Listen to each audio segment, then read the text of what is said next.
کہ جب آباد کاری کا ان کا معاملہ آیا تو ظاہر ساری باتیں ذہن میں تھیں کہ اپنا سب کچھ اللہ اور اس کے رسول صلی اللہ علیہ وآلہ وسلم کی محبت میں مکے میں چھوڑ آئے ہیں، سارے رشتے ناتے توڑ آئے ہیں، سب کچھ قربان کر کے آئے ہیں. تو ایک بات تو سرکار مدینہ صلی اللہ علیہ وآلہ وسلم کے ذہن میں یہ تھی.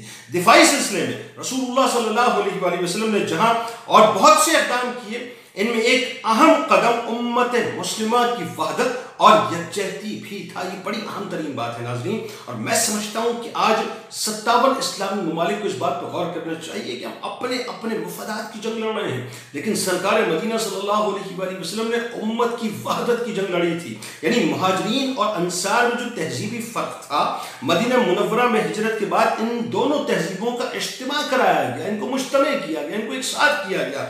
ایک صحرائی تہذیب تھی ناظرین، آپ کو پتہ ہے تاریخ بتاتی ہے، اور دوسری کا تعلق زرعی تہذیب سے تھا. مہاجرین صحرا کی آزادانہ زندگی کے ساتھ ہی معاش کے لیے تجارت کو انہوں نے سب سے زیادہ بہتر طور پر منظم کر لیا تھا. انصار میں زیادہ تر اوس و خزرج کے قبائل سے تعلق رکھنے والے لوگ تھے، اور یہ افراد صدیوں سے زراعت کے پیشے سے وابستہ تھے.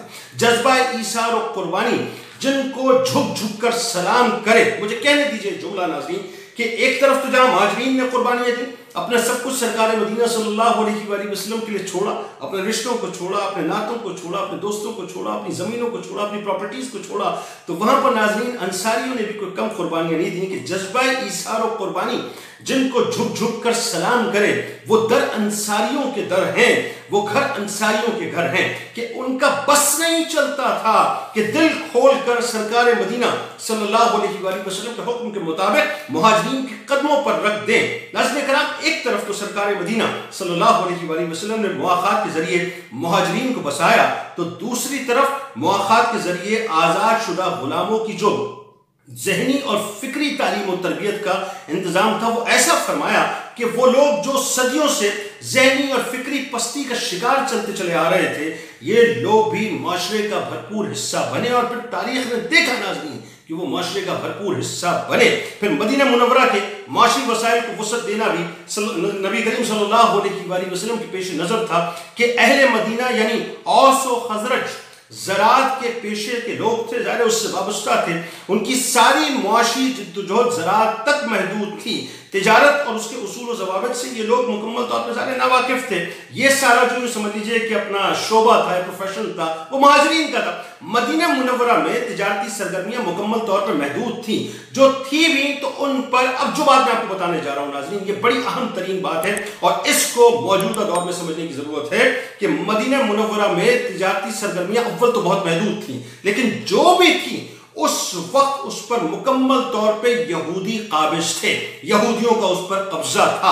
اوس و خزرج کے تمام لوگ عام طور پر یہودیوں سے قرض لیا کرتے تھے، ان کے مقروض تھے اور انہی سے قرض لے کے وہ کام کرتے تھے، اور پھر ظاہر یہودی انہیں سود پر قرضہ دیا کرتے تھے. یہ رسول اللہ صلی اللہ علیہ وآلہ وسلم کی آمد سے پہلے کی بات ہے ناظرین. لیکن قربان جائیں سرکار مدینہ صلی اللہ علیہ وآلہ وسلم کی پلاننگ پر کہ آپ نے ایسی پلاننگ کی ناظرین، ایسی پلاننگ کی. میں آگے آپ کو جا کے بتاتا ہوں کہ اس کے بعد جو نتائج نکل کے آئے وہ بالکل ہی مختلف تھے. کہ مواخات مدینہ کے ایک مقصد یہ بھی تھا کہ انصار اور مہاجرین کا ایک دوسرے کے معاشی تجربات اور صلاحیتوں سے فائدہ اٹھانا.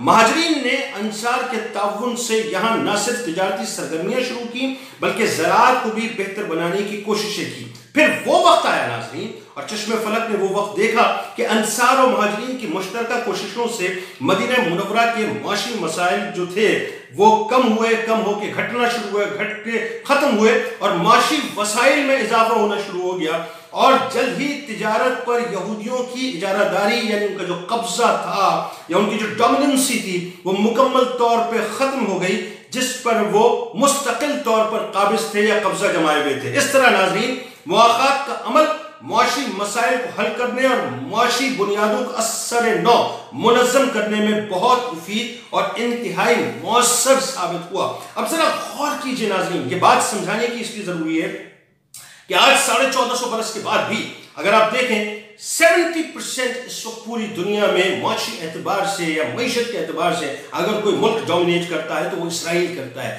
جو قوم ڈومینیٹ کرتی ہے وہ یہودی قوم کرتی ہے. یعنی جس طرح آج سے 1450 برس پہلے یہودی مدینے کی معیشت پر مکمل طور پر قابض تھے اور اوس و خزرج یہودیوں کے مقروض تھے، ان پر ڈیپینڈنٹ تھے، آج بھی یہودی پوری دنیا کی معیشت پر مکمل طور پر غالب ہیں، قابض ہیں، اور ہم مسلمان ان پر ڈیپینڈنٹ ہیں، ان پر ڈیپینڈ کرتے ہیں.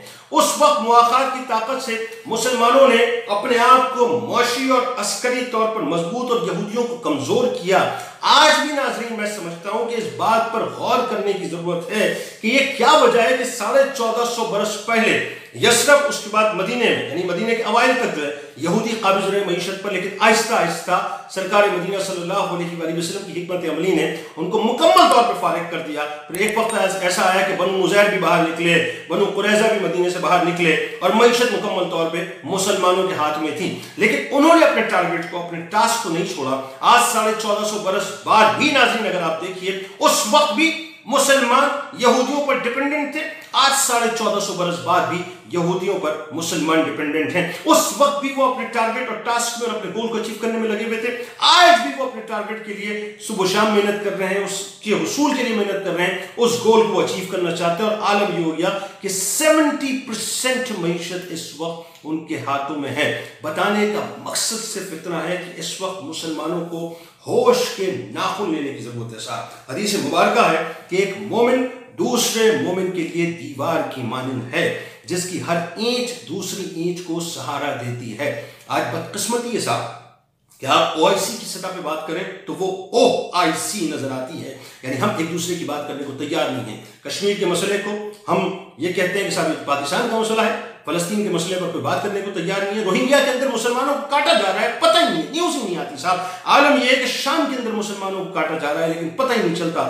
یعنی آپ دیکھیے کہ صرف رجیم چینج ہوئی ہے اسرائیل میں، 36 گھنٹوں کے بعد دوبارہ جو غزہ کی جنوبی پٹی ہے اس کے اوپر اٹیک کر دیا گیا، یعنی بمبارڈمنٹ ہوگی. اس کا مطلب نظریہ پریویل کرتا ہے، وہ اپنے نظریے کو ٹو کر رہے ہیں، وہ اپنے مقاصد کو ٹو کر رہے ہیں. ہمیں یہ سمجھنا چاہیے کہ ہمیں مل کر کیا کرنا ہے. 57 اسلامی ممالک، 1.5 ارب کے قریب آبادی ہے، بہت کچھ مسلمان مل کے کر سکتے ہیں اگر مواخات مدینہ کی روشنی میں اس بات کو سمجھنے کی کوشش کریں کہ سرکار مدینہ صلی اللہ علیہ وآلہ وسلم نے ہمیں ایک امت بنایا، وحدت کی لڑی میں پرو کر ہمیں یہ بتا دیا کہ تمہارے غم بھی ایک ہیں، تمہاری خوشیاں بھی ایک ہیں، تمہارے دکھ بھی ایک ہیں، تمہارے سکھ بھی ایک ہیں، تمہارے مفادات بھی ایک ہیں، تمہارے دوست بھی ایک ہیں، تمہارے دشمن بھی ایک ہیں. ایک ہوں گے ناظرین تو کچھ کر پائیں گے. خدا نہ خواستہ اسی انداز سے اگر 57 ہونے کے باوجود بھی بٹ کے رہیں گے تو کچھ بھی نہیں کر پائیں گے. آج بھی مواخات مدینہ کی روشنی میں اپنا انالیسس کرنے کی ضرورت ہے، اپنا احتساب کرنے کی ضرورت ہے، اور سرکار مدینہ صلی اللہ علیہ وآلہ وسلم کے فرمان کے مفہوم کے مطابق زندگی گزارنے کی ضرورت ہے کہ ہم ایک جسد واحد کی طرح ہیں. اگر جسم کی کسی بھی عضو میں اگر کوئی تکلیف ہوگی تو پورا جسم اس سے متاثر ہوگا، اور وہ ہو رہا ہے. اللہ تعالیٰ آپ کا، ہمارا، ہم سب کا حامی ناصر. و انشاءاللہ اگلی ویڈیو میں پھر آپ سے ملاقات ہوگی.